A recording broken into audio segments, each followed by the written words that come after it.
ISIS is being dealt one brutal defeat after another. You see it.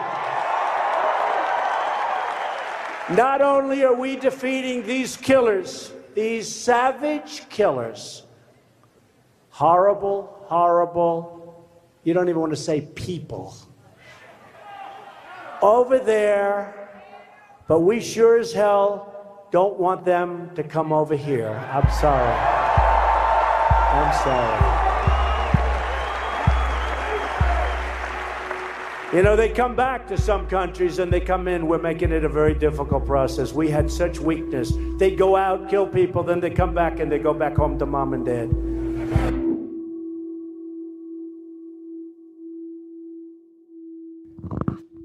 All right. So, it's been a year. Walk us through what happened the morning after we left. I had just woken up, hair all messy, pajamas and t-shirt. It was winter, so they were wearing their jackets, black jackets. They introduced themselves, they showed their badges, and then they said that, can we come in and have a conversation with you? I knew why they were here right away. And we sat down right in my living room in my house. How'd you feel in that moment? Really nervous, because it was their very first time this was happening with me. And so they just asked me about my online activity first, and then they asked me about my travels, and then they asked, were you in Syria yet? And I said no. What's the most they can do, right? I already proved that I'm not a threat, and I talked to them nicely. I was cooperating with them, so. So the next few days were you No, the next few days I just went low-key for a few days. I just went through my Facebook, my Instagram and everything and deleted a bunch of stuff. And, I just stopped following a bunch of people, and, I didn't know to what extent they were watching me. And then I was worried about what if now I'm not going to be able to get a job in the future. And then for my parents, I was worried about them too, because they're thinking that, oh no, now what's going to happen? He's going to go to Guantanamo or something. They're going to send him off. And so they just told me, just show these people that, that you're concentrated on your school and your family and your work, so that they know that it's a waste of time just watching you. So, how much after we left do you get into university? I got in about the January after you left. January, okay. Yeah. Did you get a letter in the mail? Yeah. I walked into my parents' room and just said, congratulate me. I finally did something right. So they were really happy. But, they're just now maintain it and everything. The first, 2 weeks, not even the first day. It was just me running around, getting lost, finding my way to class. Did you make any friends? Oh, no. There's I didn't try to talk to anyone or hang out with any specific group. In breaks even, or if I had extra time on campus, I just walk around, and I can't let someone get too close to me. There has to be a distance. Yeah, you can ask how I am and everything, and I'll ask how you are, but if you're going to sit down and have a meal with me, no, that's a big no. I can see how that would be really isolating. I made a couple of new friends in Canada and with some one other country, but It's online only. yeah, it's all online. But I know of them, I've seen pictures and everything on social media of them, and they seem to be on the same ideology, and they're playing it safe as well. But here, in university, again, I just go to class and go home. And when was the first time you suspected that you might be being followed? Right after the first meeting. I'd always have random looking stranger and just on the same train as me, on the same subway as me too, same route the whole way through. This person was moving from transit to transit, sitting a few seats behind you? Yeah.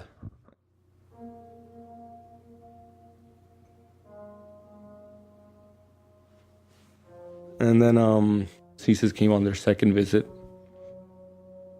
So this time they actually did pull up pictures of me holding a gun, and it was me holding a handgun, and my face was clearly visible in it and everything.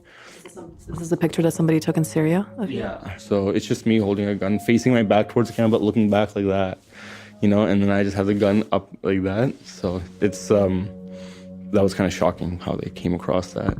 When they're showing you this picture, which has been taken in Syria, you're telling them that's not in Syria, or that's It not was in Pakistan, and the gun was one of my uncle's guns, and just went on with it.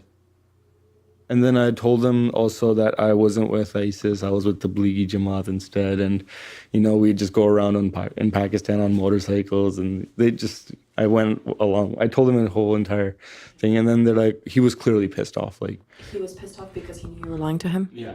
When he was talking to my dad after, he said, okay, so we're done here, and we're watching you.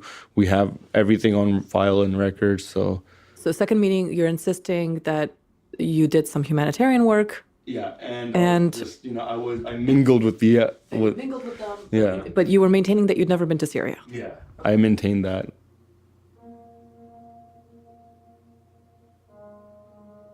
So this time they invite me to a breakfast restaurant, so I go there. And this is what month now? We're in March, April? April. This is April. Spring of 2017. Yeah.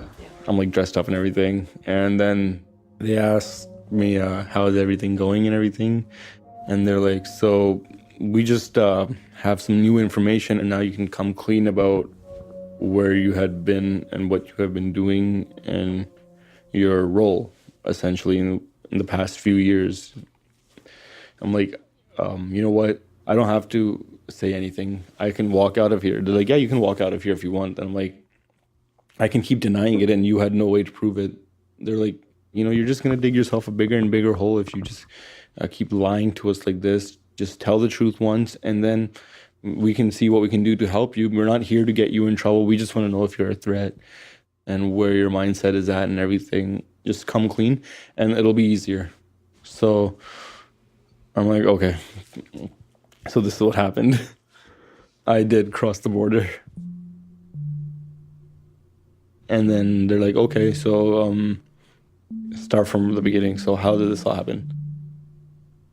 And then I told them from in Pakistan who I got recruited through, where I went, the safe house, what I'd do there, the locations in Manbij, pointed it out on the map. Did you tell them about the meeting that you told us about? The Amnal Harji. Oh, yeah. I had to tell them everything, yeah. Like, how they talked about people going into Europe, how they talked about sending people into North America. I told them the names of who the guys were, too. And did they ask about any time that you had to enforce violence? Yeah, they asked me, okay, did you commit any violence, or did you see anything like that? And obviously you saw things like that. But I didn't, admit to them I did something. But I felt like that's not something okay. The reason I hid that because that's not their business, really. It took place in a war zone, and it wasn't like I had done it out of craziness or anyways, it's a war zone, and I thought that it's not their business to deal with, and it's my own business to overcome and deal with that. And yeah, so I just thought it's better off for me not to tell them. I felt lighter after that meeting. I'm like, now that they're fully aware of my situation, okay, now everything's crystal clear pretty much. Now I can finally fully work on progressing. But if I can just push back, it wasn't crystal clear because you didn't tell them about the executions that you took part in. That does not really need to be told, though. That's not gonna do anything except cause public mischief. Because what's gonna happen is that they're gonna say, okay, so now he's just admitting it, and then the Canadians are gonna ask the bigger question: why is he out? That's the only question I feel like it's gonna raise. It's not gonna. If I come out with it, there's not gonna be any benefit of me coming out with it. But to turn the tables, I think that is a that is a valid question for people to have, given that this is a group that people are very afraid of, right? Yeah. And that has vowed to carry out attacks all over the world, right? They are afraid of, but they cause them. They cause it upon themselves. You keep bombing them, you keep restricting them, you sanction them in every way, you turn the whole world against them. You're bombing them literally 50, 60 times a day. If you had let it flourish, it wasn't our responsibility. It wasn't the North American NATO or American forces or British responsibility to deal with what's going on in Syria. If you corner a dog that wants his freedom, it's going to bite you like that, you know? Well, hearing you say that, what is it that you believe, and how does ISIS factor into that? I think of my ideology a lot. I think of ISIS a lot still. But I think of, like, you know, what happened if they had truly claimed to be on the right path. Like, how did they deviate so hard from something that was holding a huge amount of territory, you know? ISIS took it to an extreme, but they're not on a straight path. Hence, you could see their situation now, you know? So you're seeing the loss of territory as undercutting the prophecy, right? If they'd been on the right path, they should have been able to hold this territory. Yeah. If they had been on the right path, if they had not had an ulterior motive of being power hungry, they would have maybe succeeded. But also because the world didn't let them either. A lot of that doesn't sound all that different to me than what you were saying before. How do you think your views have changed? I'm still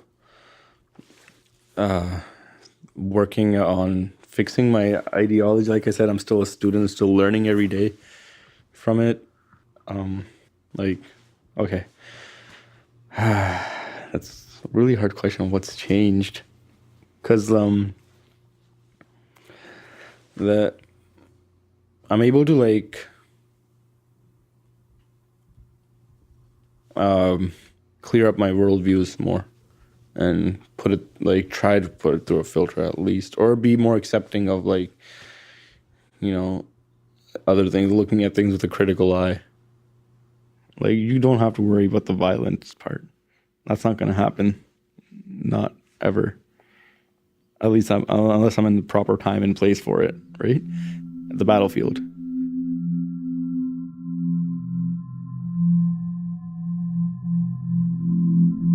But I'm becoming more and more adamant in my ideology. You believe you're becoming more adamant, more stringent? I've learned that, like, you know, not all jihadi groups are right.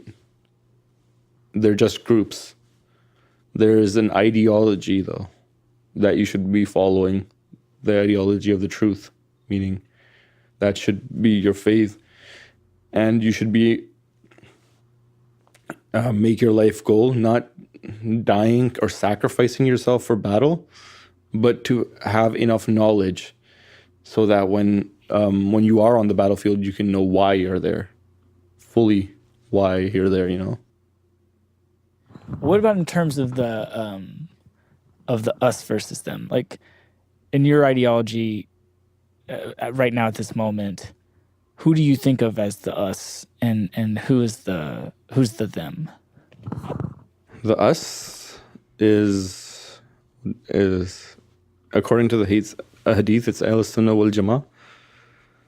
Ahl Sunnah wal Jama'ah is those who follow the methodology and the Sunnah of the Prophet. So that's the us. That's the us. That's the us. And then the them. The them is still at those that are at war against Islam. The them is very much like people like Donald Trump that are at an open war with Islam, but it's that those that are in secret war with Islam. The forefront of them is those within your own community, those Muslims that are allying with, like, the disbelievers and are justifying them. They accept a more sugar-coated view of it, you know? Got it. Josefa, do you think I am one of them? You see, for you, I could say that you don't know it, but God's given you a long life, and maybe down the road you will accept Islam. Maybe you will too. And you will accept it with full 100% certainty in your mind. But until we do. Until you do, you are, in my personal view, you guys are potentials. Potential us. You guys are potential Muslims. But until we convert, we're what? We're in a limbo, or are we the them until we convert? You're the them until you convert, because fact is fact. I mean, you guys have not accepted Islam yet, but the us is an open gate.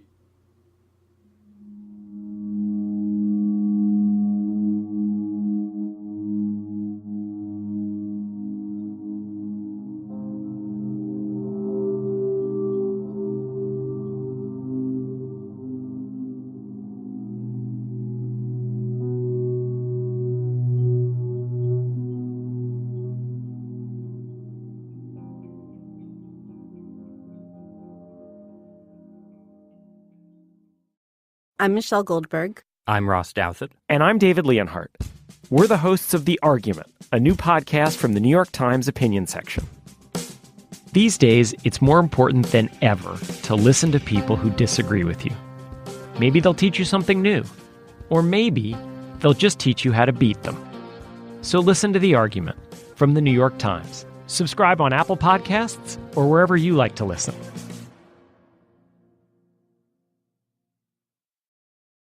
So the last time that we saw Josefa in person was in December.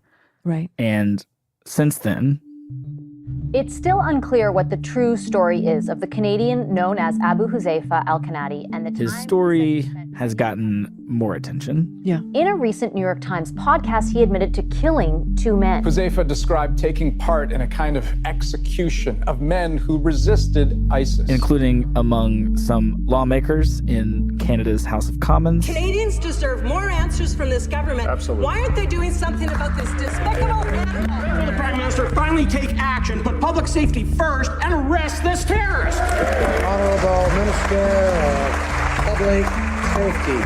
Operations are active and ongoing, and obviously we don't broadcast our plans to suspects. Order.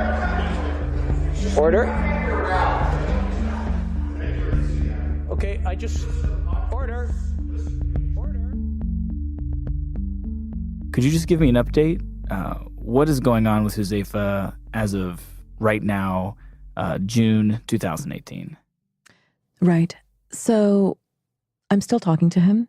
He's texting me regularly. And in fact, I was chatting with him this morning, just a few hours before coming into the studio. What he's telling me now is that he is fully cooperating with law enforcement. Now, I don't know if that's actually true. He told me that he has willingly handed over one of his phones to the police, who presumably took down the data from that phone. He says that they call him on the order of 3 times a week. And he has evidence that he is under increased surveillance. There's a minivan, he says, that is parked outside his house and follows him wherever he goes. They're not even trying to be subtle about it. They're not even trying to be subtle, right? Wow.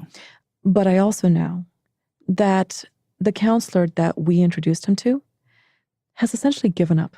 He considers Josefa to be perhaps even more radicalized now than he was at the beginning of their counseling sessions in 2016. He says that he's become increasingly arrogant and that he thinks that he has somehow gamed the system. Is he gaming the system? Do you know? Yeah. Does it appear that anything is actually going to happen to him when it comes to law enforcement? So I think on some level he is gaming the system. I think he is acutely aware of the fact that the bar for prosecution in Canada is quite high.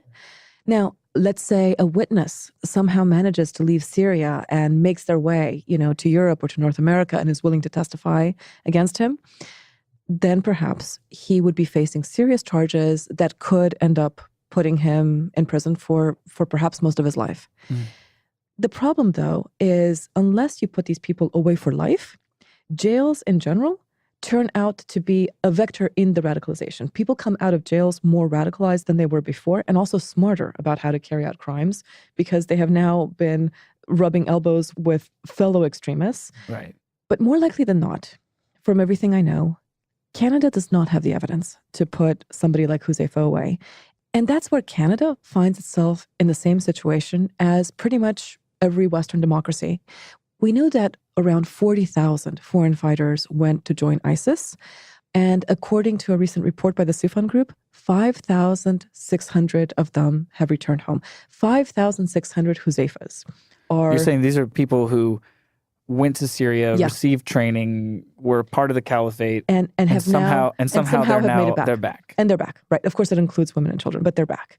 And in Western democracies, they're posing this very problem.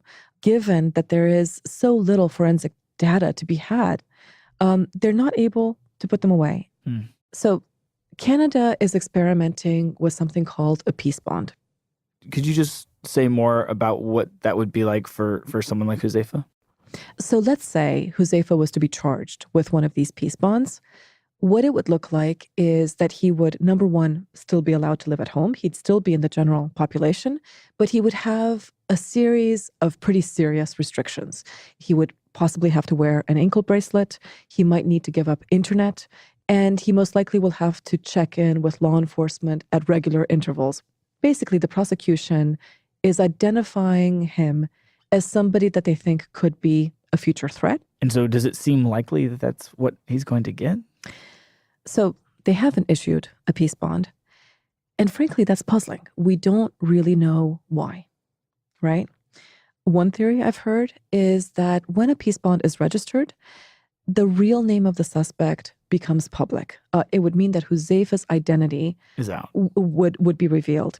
And it could be that law enforcement is using that as a point of leverage, knowing that Huzaifa is extremely concerned about his identity becoming public because he doesn't want to bring harm to his family. Okay. So it could be that they're using that point of leverage to get Huzaifa to cooperate on a bigger investigation about ISIS. But I don't know. Right.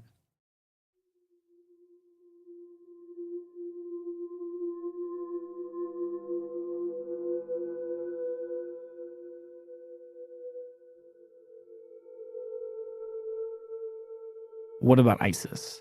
Where is the group as of right now? Right. So on the one hand, this is a group that has suffered devastating losses in the last couple of months. They've lost all but 3% of the land that they once held in Iraq and Syria. With the loss of that land, they lost the lion's share of their revenue because they were relying on taxation. Right, so the land's gone, that money's gone. The land's gone, that source of revenue is gone. Okay. And in the fight to hold on to Mosul and Raqqa and the numerous other cities that they were trying to protect, they lost tens of thousands of their fighters. But at the same time that they have suffered all of these losses, the group is growing. ISIS has lost its so-called Caliphate in Iraq and Syria, but it's been gaining strength in Libya, Egypt, Yemen, and Somalia. In Yemen, in Afghanistan, in Niger, they're both recruiting new fighters and they're continuing to take land. ISIS militants disguised as doctors slaughtered at least 30 people today at a military hospital in Afghanistan. And around the world, militants bombed a crowded mosque during Friday prayers, killing more than 300 people. They're still continuing to carry out attacks. Authorities suspect it was all the work of ISIS. And even in Iraq and Syria, where I think most people think that they have now been erased, they are still holding 1,000 square miles of land that's twice the size of Los Angeles, twice the size of LA. And what is it that, as far as you can tell, ISIS is planning on doing next? I don't know. But I fear that we are once again in the same newsreel that I've seen before. We have a history of underestimating this group, and they are now armed with the more than 3 years experience of running their own state. And so To people who say that ISIS has been decimated, ISIS has been destroyed, what I say is, victory is on our side because there's a difference between us and you. remember the story of Anwar al-Awlaki. We are fighting for a noble cause. Remember that it was in his death that he gained this elevated status. We are fighting for God, and you are fighting for worldly gain. It was because of his death that his message was amplified. We proclaim our message to the world openly and truthfully. And implicit in his message is that death is something to be welcomed. We are facing you with men who love death just like you love life. That dying for this cause is pretty much the holiest thing that a person could do. Winning the physical battle is only a matter of time. And that will ultimately lead them to victory. And what's happening right now إن الحمد لله نحمده ونستعينه ونستغفره. Is that if you listen to the messages of the leadership of ISIS, وأحوال المؤمنين والمجاهدين. What they're saying is that these lives, حتى والله لو كان السابقون الأولون من المهاجرين والأنصار. these tens of thousands of their fighters who died in the fall of Mosul and Raqqa and all of the places that they have lost, اللهم يا ناصر المستضعفين. they died in the service of a great battle الذي يجدد الله فيه الدين ويحيي به شعار المسلمين. one which continues on today.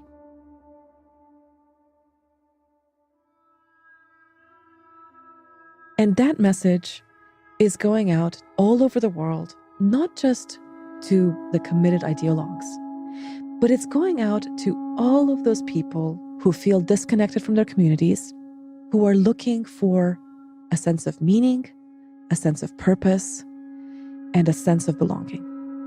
It is true that you have your B-52s, your Apaches, your Abrams, and your cruise missiles, and we have small arms and simple improvised explosive devices. But we have men who are dedicated and sincere with hearts of lions, and blessed are the meek, for they shall inherit the world.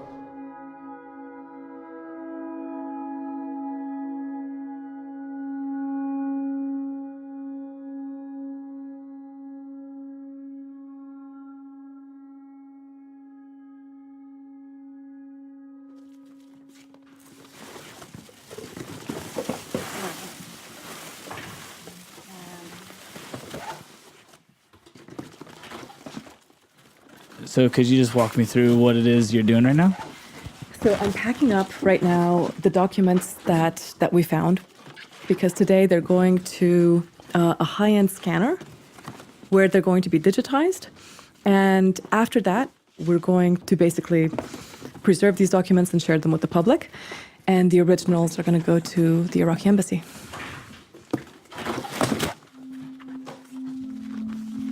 So look at this. This is from a place called Tidmore Tunnel. It was actually a railway tunnel that ISIS turned into a training camp. So right here, these are all the documents we found in the briefcase. Right here is the Margaret Brigade. This is basically the unit that deals with suicide bombers. This is something that Hawk found for me. What about these?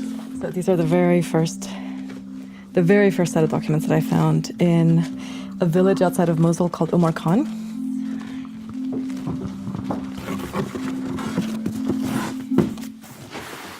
Okay.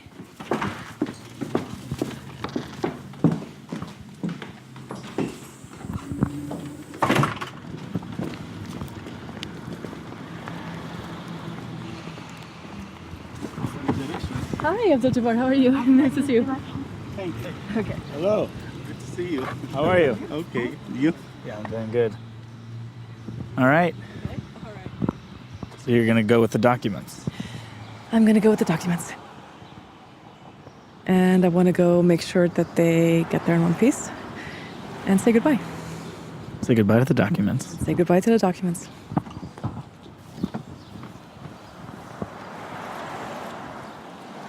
Well, See you, Andy. goodbye, Rukmini. Ciao, ciao.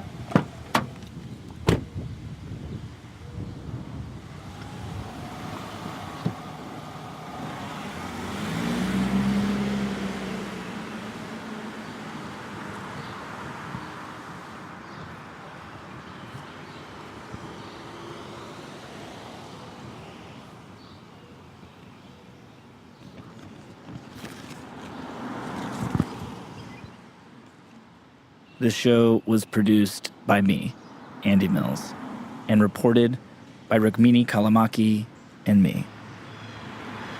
Edited by Wendy Dorr and Larissa Anderson. The managing producer is Larissa Anderson.